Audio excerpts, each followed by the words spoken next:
Arithmétique, troisième partie 2 pour Céline. Coucou Céline, on vient donc de voir dans la partie 1 ce que sont des multiples et des diviseurs.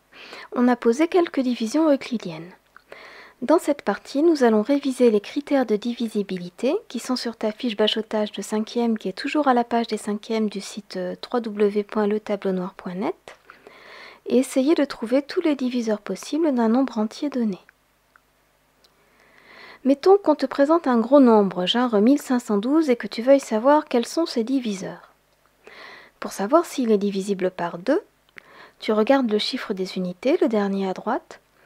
Si c'est 0, 2, 4, 6 ou 8, le nombre est divisible par 2 car c'est un nombre pair, et dire qu'un nombre est pair ou divisible par 2, ça veut dire exactement la même chose. Donc ici 1512 se termine par 2, il est donc pair, il est donc divisible par 2. Donc si on divise 1512 par 2, on trouvera un nombre entier avec la division décimale, ou un reste de 0 si on fait la division euclidienne. Pour savoir s'il est divisible par 4, tu regardes les deux derniers chiffres, celui des dizaines et celui des unités. Pour que notre nombre soit divisible par 4, il faut déjà qu'il soit divisible par 2, donc qu'il se termine par 0, 2, 4, 6 ou 8. Mais en plus, il faut que le chiffre des dizaines soit pair si le nombre se termine par 0, 4 ou 8, et impair si le nombre se termine par 2 ou 6. Alors 1512, lui, se termine par 12. Le chiffre des unités, c'est 2, et le chiffre des dizaines, c'est 1, qui est impair. Donc ça va, on a un 2 précédé d'un chiffre impair, 1. Donc 1512 est bien divisible par 4. Mais attention, si les deux derniers chiffres avaient été 2 et 2, par exemple, le nombre n'aurait pas été divisible par 4, parce que si on a un 2 aux unités, pour que ce soit divisible par 4, il fallait un chiffre impair aux dizaines.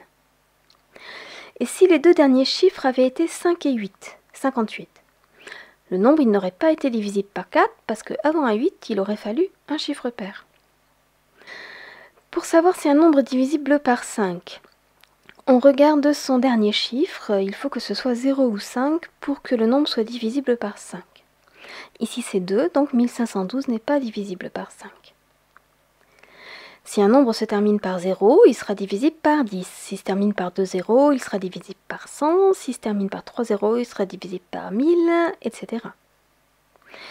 On reconnaît aussi facilement les multiples de 50 qui se terminent tous soit par 50, soit par 2 zéros.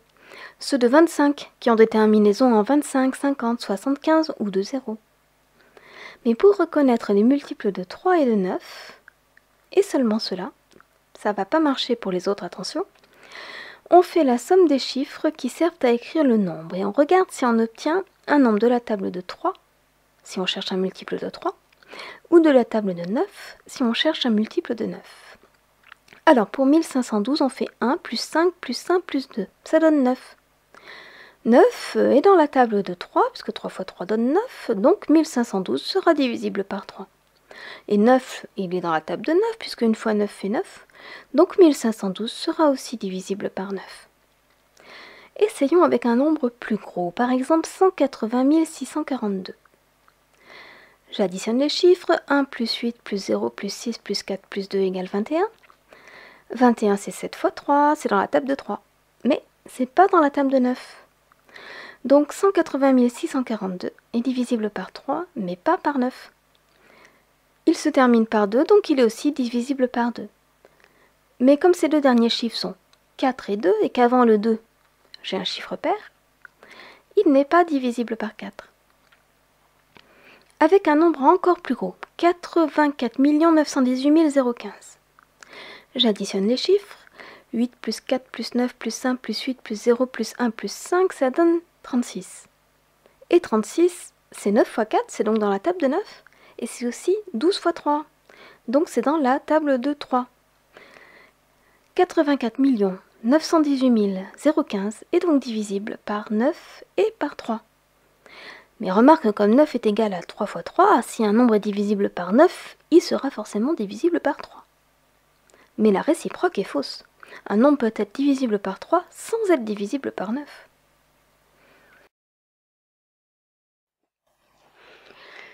Pour reconnaître les autres multiples, il existe parfois des critères, mais ceux-ci sont beaucoup plus compliqués.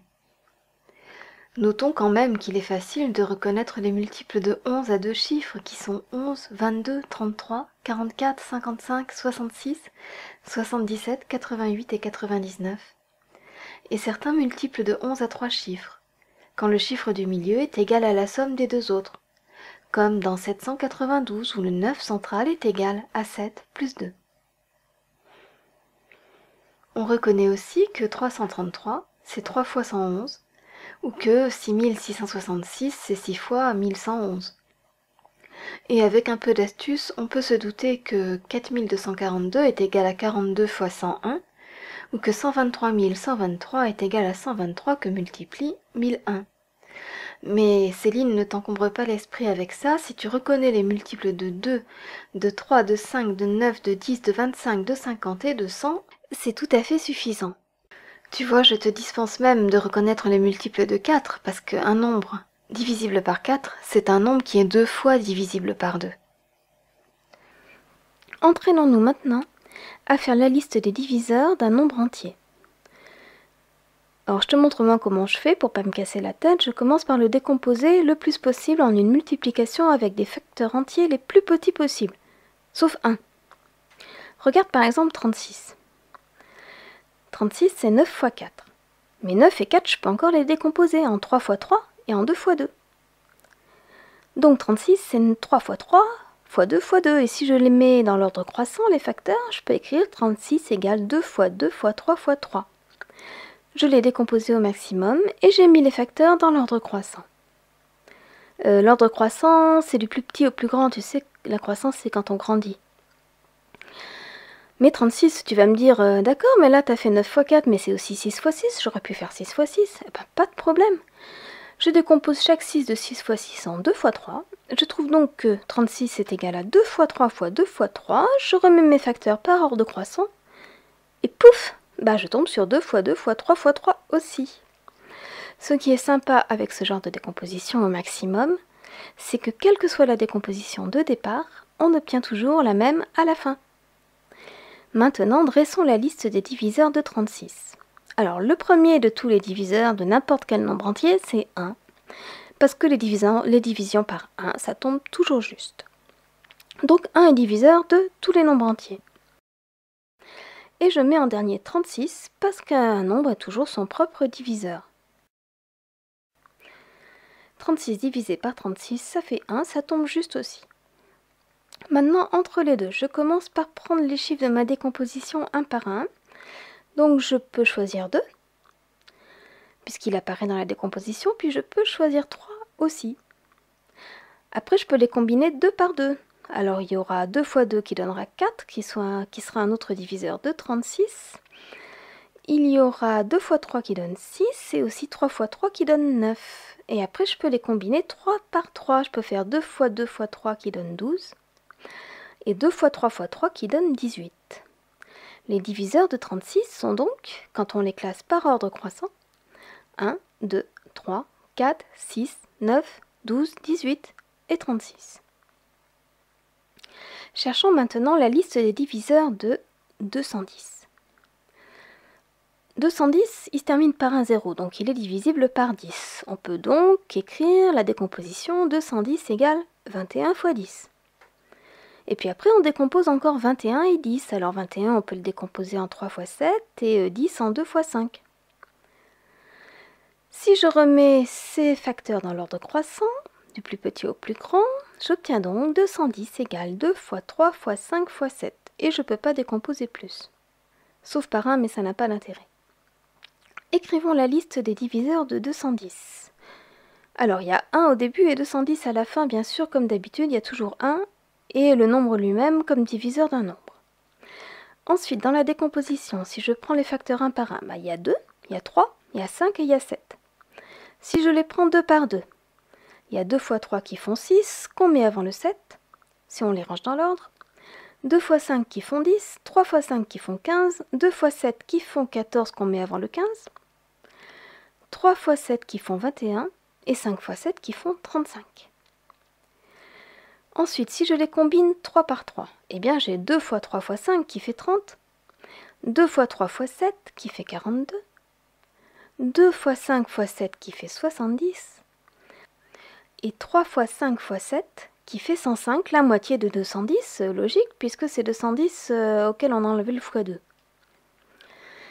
Les diviseurs de 210 sont donc dans l'ordre 1, 2, 3, 5, 6, 7, 10, 14, 15, 21, 30, 35, 42, 70, 105 et 210. Tu vois que certains nombres entiers ont un grand nombre de diviseurs. Mais 103 par exemple, quels sont ces diviseurs? Il n'est pas divisible par 2 ni par 5 puisqu'il se termine par 3. Il n'est pas divisible ni par 2 ni par 5. Il ne sera pas non plus divisible par les multiples de 2 comme 4, 6, 8 puisqu'il n'est pas divisible par 2. Ni par les multiples de 5 comme 5, 10, 15, 20 ou 25. Est-il divisible par 3? On fait la somme de ces chiffres. 1 plus 0 plus 3, ça fait 4. 4 n'est pas dans la table de 3. Il n'est pas non plus dans la table de 9. Donc 103 n'est pas divisible par 3 ni par 9. Bon, essayons de le diviser par 7. Je tape 103 divisé par 7 à la machine avec la division décimale, le divisé normal. Et je n'obtiens pas un résultat entier.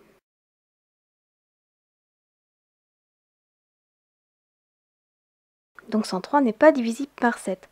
Ou alors je peux aussi taper 103 divisé R 7 avec la division euclidienne. Ça donne un quotient de 14 et un reste de 5. Il y a un reste qui n'est pas égal à 0, donc 103 n'est pas divisible par 7. Après, je peux essayer avec 11. Mais 103 divisé par 11 donne, avec la division décimale, la fraction simplifiée 103 sur 11, dont une valeur approchée décimale est 9,36, 36, 36, etc. Ou alors, avec la division euclidienne, un quotient entier de 9 et un reste de 4. Le quotient décimal n'est pas entier, la division euclidienne donne un reste non nul. Conclusion, 103 n'est pas divisible par 11. Ici, on a atteint un point où le quotient trouvé est inférieur au nombre par lequel on divise. En effet, on divise par 11 et on trouve un quotient entier de 9 avec la division euclidienne ou 9, quelque chose avec la division décimale. On peut donc stopper la recherche des diviseurs de 103. Il n'y en aura pas d'autre que 1 et 103 lui-même. Retenons que lorsqu'un nombre entier positif n'a pas d'autre diviseur que 1 et lui-même, on dit que c'est un nombre premier. 103 n'a comme diviseur que 1 et lui-même, il est donc un nombre premier.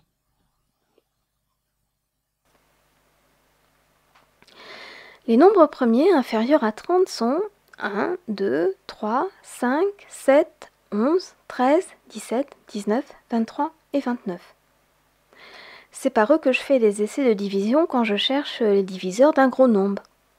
À partir de 7, on n'a plus de critères de divisibilité, alors on fait la division à la machine pour voir si l'on trouve un nombre entier au quotient avec la division décimale ou un reste égal à 0 avec la division euclidienne, qu'on la fasse à la calculatrice ou qu'on la pose si on n'a pas de calculatrice. Examinons pour finir le nombre 247. Il se termine par 7, donc il n'est pas divisible ni par 2, ni par 5, ni par les multiples de 2, ni par les multiples de 5. On fait la somme des chiffres 2 plus 4 plus 7, ça fait 13. 13 n'est pas dans la table de 3, et a fortiori pas non plus dans celle de 9. Donc 247 n'est pas divisible par 3, ni par 9. Est-il premier pour autant? Divisons-le par 7 pour voir. Sa division décimale par 7 ne tombe pas juste. Divisons-le par 11. Sa division décimale par 11 ne tombe pas juste non plus.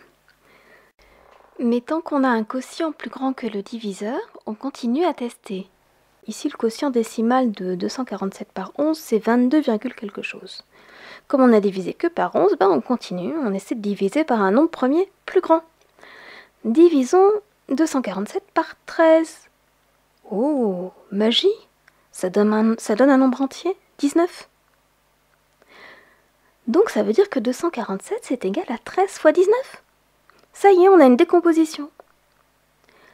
Mais comme 13 et 19 ne sont pas décomposables car ce sont des nombres premiers, On n'a pas besoin d'aller chercher d'autres diviseurs de 247. Ça y est, on les a tous trouvés.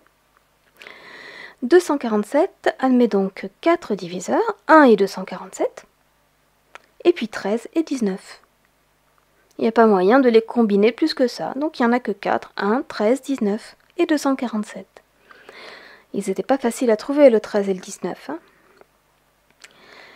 Quand je décompose un entier au maximum, comme 36, 2 fois 2 fois 3 fois 3, 210, 2 fois 3 fois 5 fois 7, ou 247, 13 fois 19, et qu'on ne peut pas le décomposer plus, on dit qu'on le décompose en facteur premier, car tous ces petits nombres qu'on trouve dans la décomposition sont des nombres premiers. Et cette décomposition en facteur premier est unique. Même si au début on s'y prend d'une manière ou d'une autre pour décomposer, à la fin, quand on a décomposé en facteur premier, on obtient la même décomposition. Allez, essaie de décomposer 56 en facteur premier, tu arrêtes la vidéo et puis après on fait le corriger. Alors 56, corrigé, c'est dans la table de 7 et de 8 puisque c'est égal à 7 fois 8. Et 8, tu peux le décomposer en 2 fois 4, et 4, tu peux encore le décomposer en 2 fois 2. Donc 56, c'est égal à 7 fois 2 fois 2 fois 2. Et si je les remets dans l'ordre croissant, ça donne 56 égale 2 fois 2 fois 2 fois 7. Tu peux donc faire une liste de tous les diviseurs de 56. Il y a 1 bien sûr au début et 56 à la fin. Et entre les deux, alors quand tu prends les chiffres de la décomposition 1 par 1, tu as 2 ou 7. Quand tu les prends 2 par 2, tu as 2 fois 2 qui donne 4, 2 fois 7 qui donne 14. Et c'est tout. Et quand tu les combines par 3, tu as 2 fois 2 fois 2 qui donne 8 comme possibilité, et 2 fois 2 fois 7 qui donne 28. Donc les diviseurs de 56 sont dans l'ordre croissant 1, 2, 4, 7, 8, 14, 28 et 56. Voilà, c'est l'une des choses qu'on peut te demander à ton programme, de citer tous les diviseurs d'un nombre entier positif donné. À suivre, partie 3 de la leçon, trouver le plus grand commun diviseur de deux entiers en comparant la liste de leurs diviseurs, ou en les décomposant en facteurs premiers, ou en utilisant l'algorithme d'Euclide, ou encore en utilisant l'algorithme des soustractions successives. Partie 4. Qu'est-ce que ça veut dire que deux nombres sont premiers entre eux? Comment rendre une fraction irréductible?